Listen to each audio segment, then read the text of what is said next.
I want to try crack the big time, but that's just a dream at the moment. Just got to keep working hard and see where rugby goes, I guess. Yeah, obviously try and take rugby as far as I can in life. The ultimate goal is to play like professional footy. This is the second year of the National Gold Camp. The camp was held in Canberra at the AIS, and this year we've moved up to the sunny Gold Coast. So we've picked the best 56 players across the country at under 18 and under 17 level. And it gives us a bit of a look, having the best here with good opposition, what they can do. Yep.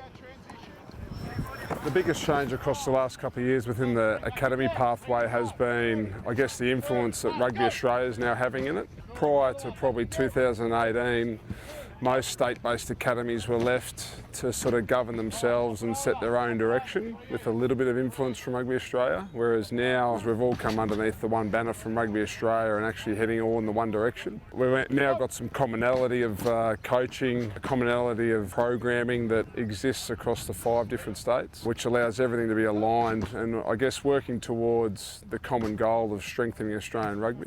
What we're looking at here is in 3, 4, 5 years' time, the next crop of Super Rugby players and Wallabies.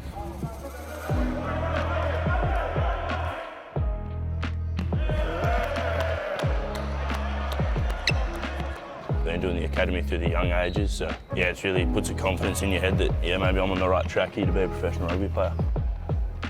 Go Lowy, Lowy, Lowy. I guess they're looking for, people to stand up and not just see it as a camp that, you just come in here, get the gear, and you want people to put their hand up and say, you're here to do a job and do it properly, and everyone's fighting to be the best, and I guess that's where the competition comes, which is good for the boys. 100%, I want to take it to the next level. I obviously want to become a professional rugby player, hopefully one day playing for the Wallabies. It's always been my dream too, ever since I was about 6 years old.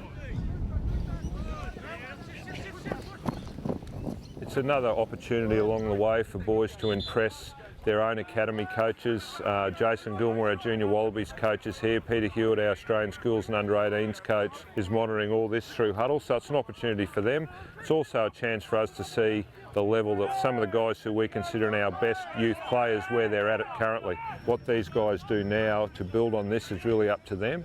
And one of the things we're stressing is self-reliant footballers who are prepared to go and do the hard work themselves, not constantly rely on people like myself and the coaches chasing them. And I think what we're seeing now, you only have to look at physically how advanced a lot of the boys are. If we manage things well, the next 4 to 8 years for Australian rugby are going to be really exciting. We're lucky we've got a handful of the boys that played in the game against New Zealand, which was a really successful tour. Just to have those guys here sets a real standard for it. And then hopefully in the next couple of seasons, for me as a junior Wallabies coach, it just gives me a good sighter early on these players who are coming through. As long as we keep developing them the right way, off-field and on-field is really important. We're certainly going to have some good football players coming through Super Rugby and onto the Wallabies.